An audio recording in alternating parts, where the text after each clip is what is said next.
জ্বর হয়েছে, ৫ দিন ৭ দিন পার হয়ে যাচ্ছে, অ্যান্টিবায়োটিকের পর অ্যান্টিবায়োটিক চলছে, তবুও জ্বর কমছে না।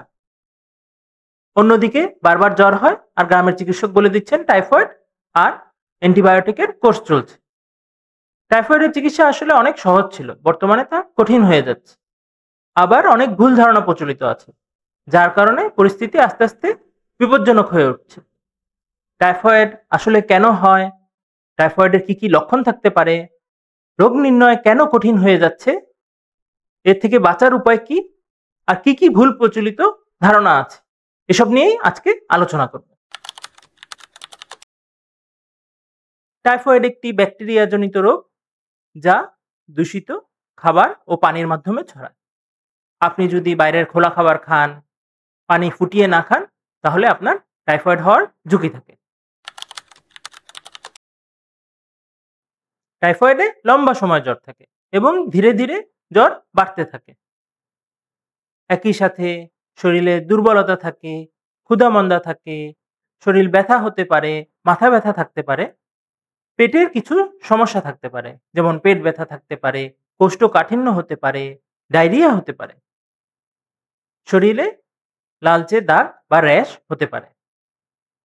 যদি সঠিক চিকিৎসা না করা হয়, তখন বিভিন্ন জটিলতা হতে পারে, যেমন ব্রেইনে ইনফেকশন চলে যেতে পারে, তখন রোগী প্রলাপ বকতে পারে, এমনকি অজ্ঞানও হয়ে যেতে পারে।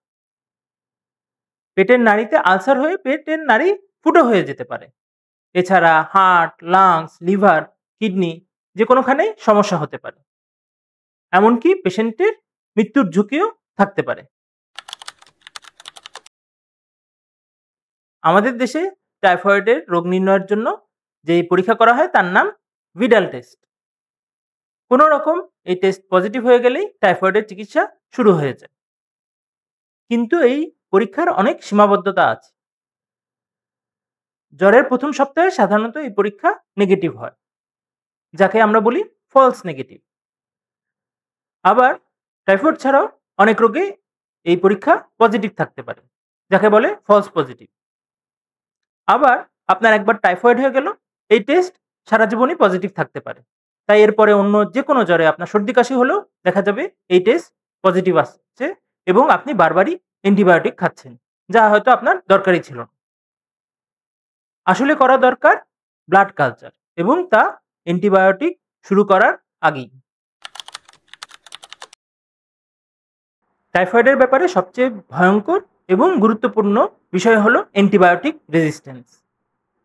আমাদের দেশে মুড়ি মুরগির মতো অ্যান্টিবায়োটিক খাওয়া হয়, তাই এখন এসব অ্যান্টিবায়োটিক আর টাইফয়েডে কাজ করে না। আগে সিপ্রোফ্লক্সাসিন, ক্লোরামফেনিকলের মতো অ্যান্টিবায়োটিকেই টাইফয়েড সেরে যেত। বর্তমানে এসব অ্যান্টিবায়োটিক আর কাজ করছে না। বর্তমানে সেফট্রাইকজন অ্যান্টিবায়োটিকটি ব্যবহার করা হচ্ছে, কিন্তু সেটাও দেখা যাচ্ছে অনেক ক্ষেত্রেই রেজিস্ট্যান্স।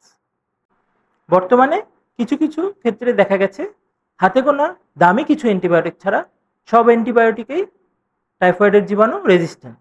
একে বলা হচ্ছে সুপারবাগ, এবং এটাই আমাদের মাথা ব্যথার কারণ যতই দিন যাবে ততই অবস্থা খারাপ হতে থাকবে। তাই আমাদের সতর্ক হবার এখনই সময়। জ্বর হলে আপনি রেজিস্টার ডাক্তারের পরামর্শ ছাড়া কখনো অ্যান্টিবায়োটিক খাবেন না। আর অ্যান্টিবায়োটিক একবার শুরু করলে অবশ্যই কোর্স শেষ করবেন।